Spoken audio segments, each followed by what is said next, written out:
അവിടെ ഇരിക്കെ പിണറായി എന്ന് മുഖ്യമന്ത്രി വി.ഡി. സതീശന് പറയേണ്ടി വന്നു. പിണറായി അത് ചോദിച്ചു വാങ്ങിച്ചു. അത്ര ബഹളമായിരുന്നു. മുഖ്യമന്ത്രി you are no right to speak എന്ന് പറഞ്ഞെന്നും പറഞ്ഞ് ശ്രീ പിണറായി വിജയൻ. അങ്ങനെ അല്ല പറഞ്ഞതെന്നൊടുവിൽ സാക്ഷാൽ സ്പീക്കർ തിരുവഞ്ചൂർ രാധാകൃഷ്ണന് വിശദീകരിക്കേണ്ട ഗതികേടുമായി. ഞാനൊന്നും പറഞ്ഞില്ലേ രാമനാരായണ എന്ന് പറഞ്ഞ് പിന്നീട് ശ്രീ പിണറായിയും വിയർത്ത് കുളിച്ച് വാ മൂടിക്കിട്ടിയിരുന്നു. ഹോൾഡ്. ഇതെല്ലാം അവതരിപ്പിച്ചു. അദ്ദേഹം ആ നയം വിശദീകരിക്കട്ടെ. ആ നയത്തോട് എന്ത് കാരണത്താൽ വിയോജിപ്പുണ്ട് എന്ന് പറയാൻ പിന്നീട് സമയമുണ്ടല്ലോ. അതുകൊണ്ട് ദയവായിട്ട് മുഖ്യമന്ത്രി ആ നയം എന്താണ് എന്ന് വിശദീകരിക്കുന്നതിന് വേണ്ടി അദ്ദേഹത്തിന്റെ ഒരു അവകാശം നമ്മൾ വിശദീകരിക്കട്ടെ. നയം വിശദമാക്കുന്നതിനൊന്നും ഞങ്ങളെതിരല്ല.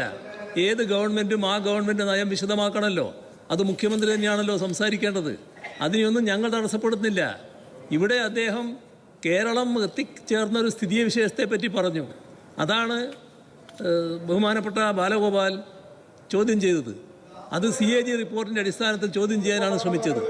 അത് പറയാനാണ് അദ്ദേഹം നോക്കിയത്. ആ കാര്യത്തിൽ അദ്ദേഹം വഴങ്ങാന്ന് പറഞ്ഞിട്ട് പിന്നെ പറഞ്ഞത് യു ഹാവ് നോ റൈറ്റ് എന്നാണ്. അങ്ങനെയാണ് ഒരു സമീപനം സ്വീകരിക്കേണ്ടത്. അതാണ് പ്രശ്നം. അദ്ദേഹം പറഞ്ഞത് ഞാൻ പറയാം. You don't have any right to interrupt എന്നേ പറഞ്ഞുള്ളൂ. ഇന്ററപ്റ്റ് ചെയ്യാൻ കേക്കോ. ഒരു തരത്തിലും മുഖ്യമന്ത്രിയെ മറുപടി പറയാൻ സമ്മതിക്കത്തില്ല. 10 കൊല്ലം ആ മുഖ്യമന്ത്രി കസേരയിൽ ഇരുന്നതിൻ്റെ ഹാങ് ഓവർ ആണെന്ന് തോന്നുന്നു ശ്രീ പിണറായി വിജയൻ. പ്രതിപക്ഷ നേതാവിനെ കുറ്റം പറഞ്ഞുകൊണ്ടേയിരിക്കുന്നു. അപ്പോഴിതാ ഞാൻ പറഞ്ഞാൽ കേൾക്കുമല്ലോ, പിന്നെന്താ അങ്ങേക്ക് എന്ത് കുഴപ്പമെന്ന ഒറ്റ ചോദ്യത്തിൽ ശ്രീ പിണറായി ഠിം. പിന്നെല്ലാം ഒരു അശരീരി പോലെയാണ് പിണറായിയും KN ബാലഗോപാലും ഒക്കെ കേട്ടത്. അപ്പോഴും തൊട്ട് പിന്നാലത്തെ റോയിൽ മരുമകൻ മുഹമ്മദ് റിയാസും സജി ചെറിയാനും ഒക്കെ ഇരിപ്പുണ്ട്. ഞങ്ങളെന്ന് പറഞ്ഞില്ലേ രാമനാരായണ എന്ന് മട്ടിൽ.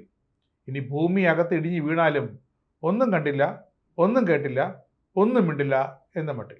സർ, ഞാൻ വളരെ കൃത്യമായിട്ട് അദ്ദേഹം എഴുന്നേറ്റപ്പോൾ തന്നെ അദ്ദേഹത്തിന് വഴങ്ങാം. Let me complete my point എന്ന് പറഞ്ഞു. ഞാൻ മുഖ്യമന്ത്രി ആയി അങ്ങ് ഇവിടെ ഇരിക്കുന്ന സമയത്ത് ഞാൻ എഴുന്നേൽക്കുമ്പോൾ അങ്ങോട്ട് പറയാറുണ്ട് വഴങ്ങാം എന്ന് പറയുമ്പോൾ ഇദ്ദേഹം അങ്ങയുടെ അടുത്തിരിക്കുന്ന ഈ അംഗം ബഹളം ഉണ്ടാക്കിയതുപോലെ ഞാൻ എന്തെങ്കിലും ബഹളം ഉണ്ടാക്കിയിട്ടുണ്ടോ? അപ്പം ഞാനിരിക്കും. അപ്പം അങ്ങ് ഇരുന്ന് തരും, അങ്ങ് എനിക്ക് വഴങ്ങിത്തരും. ഞാൻ എപ്പോഴെല്ലാം എഴുന്നേറ്റിട്ടുണ്ട് പ്രതിപക്ഷ നേതാവായി, അന്നെല്ലാം മുഖ്യമന്ത്രിയായിരുന്നു അങ്ങ് വഴങ്ങി തന്നിട്ടുണ്ട്. ഞാൻ വഴങ്ങാന്ന് പറഞ്ഞു. പക്ഷെ അദ്ദേഹം എന്താ ചെയ്തത്? അദ്ദേഹം നിരന്തരമായി ഞാൻ പ്രസംഗിക്കുമ്പോൾ എൻ്റെ പോയിന്റ് കംപ്ലീറ്റ് ചെയ്യാതിരിക്കാൻ വേണ്ടി ബഹളം ഉണ്ടാക്കി. അങ്ങേ പോലെ ഒരാൾക്ക് യോജിച്ചല്ല. I am on my legs എന്ന് പറഞ്ഞാൽ അതൊരു പാർലമെന്ററി വേർഡാണ്. ആ പാർലമെന്ററി വേർഡാണ്. നിങ്ങൾ പരിശോധിച്ചാൽ മതി. പഴയ പാർലമെന്റ് അംഗങ്ങളും നിയമസഭാ അംഗങ്ങളും ഒക്കെ പ്രസംഗിച്ചത് എനിക്ക് വായിച്ചു നോക്കിയാൽ അറിയാം. സാർ, ഇതിൻ്റെ അകത്തെ പോയിന്റ്, ഞങ്ങളൊരു പുതിയ ഇക്കണോമിക് മോഡൽ ഉണ്ടാക്കിയ അത് സ്വകാര്യ പങ്കാളിത്തത്തോടു കൂടിയാണ് ചെയ്യാൻ പറ്റുന്നത്. സ്വകാര്യ നിക്ഷേപം കേരളത്തിൽ ഉണ്ടാകണം. പറ്റാവുന്ന എല്ലാ മേഖലകളിലും സ്വകാര്യ നിക്ഷേപം ഉണ്ടാകണം. പറ്റാത്തടുത്ത് ഉണ്ടാവില്ല. പറ്റാവുന്നിടത്ത് എല്ലായിടത്തും ഉണ്ടാവണം. ഇൻവെസ്റ്റ്മെന്റ് പ്രോത്സാഹിപ്പിക്കണം. നിങ്ങളെന്തിനാണ് ഇൻവെസ്റ്റ്മെന്റ് കോൺക്ലേവ് നടത്തിയത്? 500 കോടി രൂപയിൽ കൂടുതൽ കൊണ്ടുവരുന്ന ആളുകളെ പൊന്നാട അണിയിച്ചത് എറണാകുളത്ത് വെച്ചിട്ട് ഞാനുണ്ടായിരുന്നല്ലോ.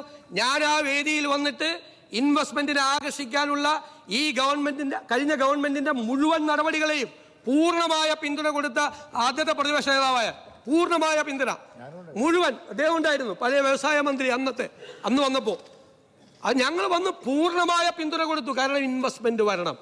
ഞങ്ങൾ പറഞ്ഞു മെസ്സേജ്, ഇവിടെ ഒരു പ്രശ്നമില്ല, ഒരു ട്രേഡ് യൂണിയൻ പ്രശ്നമില്ല, ട്രേഡ് യൂണിയൻ മിലിറ്റൻസി മാറിക്കൊണ്ടിരിക്കുകയാണ്, ഭയപ്പെടണ്ട എന്ന് മുഖ്യമന്ത്രി പറഞ്ഞതുപോലെ പ്രതിപക്ഷ നേതാവും കൂടി ആ മീറ്റിംഗിൽ വന്ന് പറഞ്ഞു. നിങ്ങൾ കേരളത്തിൽ നിക്ഷേപിച്ചോ? ഒരിക്കലും പറഞ്ഞിട്ടില്ല ഒരു കാലത്തും.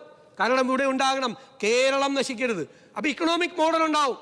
ആ ഇക്കണോമിക് മോഡൽ എന്ന് പറഞ്ഞാൽ ഞങ്ങൾ ഏറ്റവും കൂടുതൽ ആഗ്രഹിക്കുന്നത് പ്രവാസികളുടെ ഇൻവോൾവ്മെന്റ് കൂടിയാണ്. സാർ, അവർക്കൊരു പങ്കാളിത്തം വേണ്ടേ? നമ്മുടെ ഇക്കോണമിയുടെ ബാക്ക് ബോൺ നമ്മൾ എപ്പോഴും പറയും അത് റെമിറ്റൻസ് ആണ്. എന്നിട്ട് എന്താ ഗുണം? സ്റ്റേറ്റിന് ഗുണം കിട്ടുന്നുണ്ടോ? ഇല്ല. ഇവിടെ ആക്ടിവിറ്റി ഉണ്ടാകുന്നുണ്ടോ? സർ, അവരയക്കുന്ന ആ റെമിറ്റൻസ് ഇക്കോണമിയെ ഒരു ഇൻവെസ്റ്റ്മെന്റ് ഇക്കോണമിയാക്കി മാറ്റണം. പ്രവാസികളെ കുറിച്ച് ഒന്നും പറഞ്ഞില്ല എന്ന് പറയുന്നത് ഈ ബജറ്റിലെ ഏറ്റവും സുപ്രധാനമായ വാക്കതാണ്. റെമിറ്റൻസ് ഇക്കോണമിയിൽ നിന്ന് ഇൻവെസ്റ്റ്മെന്റ് എക്കോണമിയിലേക്ക് പോകും. സാർ, വൻകിടക്കാരൊക്കെ വന്ന് കുറച്ച് ഇൻവെസ്റ്റ് ചെയ്യുന്നുണ്ട്. അതുപോലെ സാർ, ഇടത്തരക്കാർ, സാധാരണക്കാർ നമ്മുടെ പദ്ധതികളിൽ ഇൻവെസ്റ്റ് ചെയ്യണം. ഇപ്പോൾ ഗവൺമെൻറ് ഒരു മോഡൽ, ഗവൺമെൻറ് ലാൻഡ് കൊടുക്കും. ലാൻഡാണ് ഗവൺമെൻറ്റിൻ്റെ ഇക്വിറ്റി. ബാക്കി പണം അങ്ങനെ സമാഹരിക്കണം. സർ, ഒരു 25,000 രൂപ മുതൽ അവർ 5 ലക്ഷം രൂപ വരെ ഷെയറായിട്ട് അവരതിൽ ഇൻവെസ്റ്റ് ചെയ്യട്ടെ. സാധാരണക്കാർ, ഇടത്തരക്കാർ ചെയ്യട്ടെ. 25,000 രൂപ ഇൻവെസ്റ്റ് ചെയ്യുന്ന ഒരാൾക്ക് അയാൾ പണി നിർത്തി ഇവിടെ വരുമ്പോൾ അതിൻ്റെ 10 ഇരട്ടിയായി അതിൻ്റെ വാല്യൂ കിട്ടും. 5 ലക്ഷം രൂപ ഇൻവെസ്റ്റ് ചെയ്യുന്ന ആൾക്ക് അയാൾ റിട്ടയർ ചെയ്ത് ഇവിടെ വരുമ്പോൾ ഷെയറിൻ്റെ വാല്യൂ കൂടും.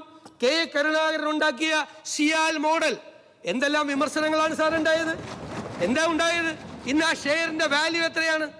സിയാലിൻ്റെ വാല്യൂ, ഷെയറിൻ്റെ വാല്യൂ എത്രയാണ്? അതിൽ നിക്ഷേപിച്ച ആളുകൾക്ക്, അതിൽ കുറെ ഉന്നതരായ ആളുകളാണ്, അവർ മാത്രം പോരാ സാർ. സാധാരണക്കാരായ പ്രവാസികളെ നിക്ഷേപകരാക്കി കേരളത്തിന്റെ സാമ്പത്തിക വികസനത്തിൽ പങ്കാളികളാക്കി മാറ്റണം. സർ, ഞങ്ങൾക്കതെല്ലാം പ്ലാൻ ഉണ്ട്, ഞങ്ങളതെല്ലാം കൃത്യമായി തീരുമാനിച്ചിട്ടുണ്ട്.